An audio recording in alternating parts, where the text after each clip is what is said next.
I recently found this battery bank at a swap meet. It was at several different stands, all being sold by sketchy guys for around $5. I turn it around and it says 5,000 milliamp hours for $5. I look the company up and nothing shows up on Google. Nothing at all. Same thing for the model number.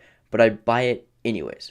I want to see what $5 actually got me, even if I was being cheated. So I charge it up to full capacity, download a reputable battery monitor app on my phone, and plug in the bank. The bank is in fact so bad that my phone still loses battery when this thing is charging it.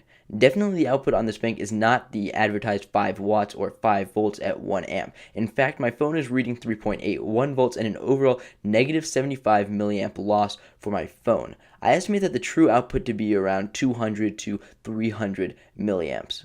So let's crack this thing open to figure out why it's so bad. The case came off pretty easily. Inside there's 2 batteries that look like lithium ion cells and a small circuit board that already looks pretty dangerous. I snip the tabs that connect the cells to the board and take the cells out for a closer look. Now they say 3.7 volts on them and I cannot find a datasheet for this part. However, 3.7 volts is usually the rating on lithium ion cells, so the probability is that they are lithium ion batteries.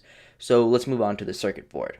I cannot believe that I kept this anywhere near me. Literally, there's almost no protection on this thing at all. There is what looks to be one protection circuit, and I can't be sure because the IC conveniently doesn't have any sort of numbering or part or model number written on it, and I'm guessing based off of the location it is for charging protection, not for discharge protection.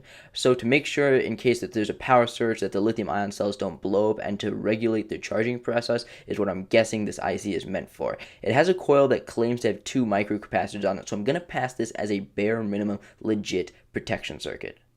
However, there is no output protection for the part that actually connects to your phone. Now, obviously, this is a terrible idea because if there is a power surge or a voltage spike for whatever reason that comes from the batteries, it could damage your phone. Furthermore, there is no sign of a boost/step-up converter at all, and this explains why the app says the voltage was only 3.8 volts because there is no circuit to actually step it up to 5 volts. Alright, so now that I've taken this entire thing apart, what do I actually save from this useless battery bank and what do I get rid of? Well, for starters, the lithium ion batteries, until I find out that they're actually dangerous, I'm going to keep those. Second, the inductor, just because they are expensive, it's too small to be really useful for any products I might use on a breadboard or something like that, but just in case, I'll keep it around for as long as possible. I'll probably end up losing it pretty soon because it is so tiny, but that's no big deal. Lastly, the USB 2 port. It is easy to unsolder and it could be used in tons of projects, especially where USB is concerned, which is practically all of them. Also, the micro USB port if I can manage to unsolder it. Please like this video if you liked it and subscribe to see more like this. My name is Keel Mohideen and I will catch you guys later.